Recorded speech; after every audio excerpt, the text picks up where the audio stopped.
La petite casseuse de cailloux de François Momon.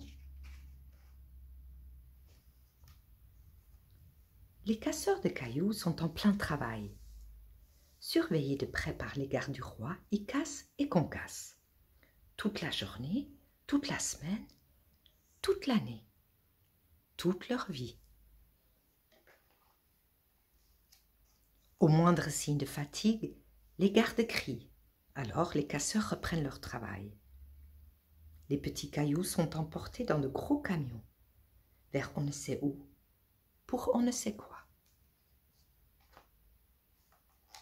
Le soir, les casseurs rentrent chez eux, avec des petits cailloux pointus dans leurs chaussures. Épuisés par leur journée de labeur, ils avalent une soupe, puis ils s'endorment profondément. Parmi eux vit une petite fille. Elle s'appelle Lise. Pour son premier jour de travail, un garde du roi lui tend un lourd marteau. Lise donne quelques coups. Mais au lieu de casser, elle sculpte un caillou. Très vite, Lise taille un bel oiseau dans le bloc de pierre. « Ne fais pas ça, petite fille !» l'avertit un casseur de cailloux. Alors Lise abandonne son oiseau de pierre et se met au travail.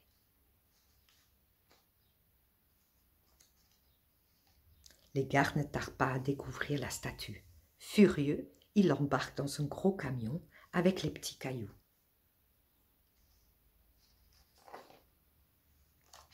Le soir, dans son lit, Lise ne dort pas. Elle rêve à ce qu'elle va sculpter le lendemain, même si cela est interdit.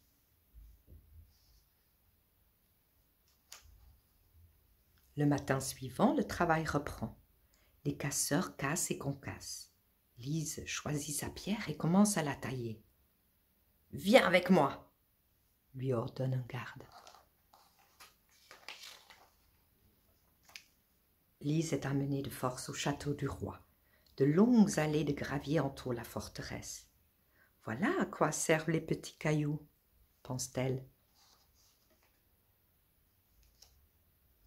Les gardes présentent Lise au roi.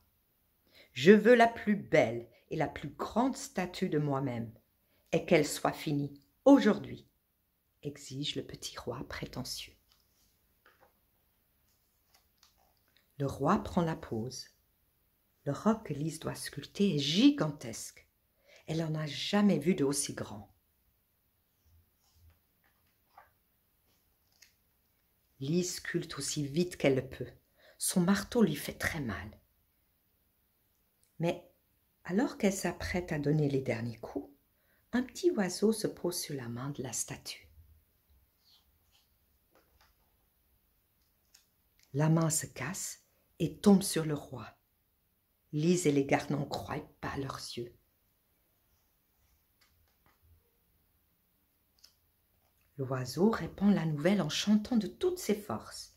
Les casseurs de cailloux sont libres et les gardes enlèvent leurs casques. Lise est portée par la foule. Les casseurs dansent et chantent.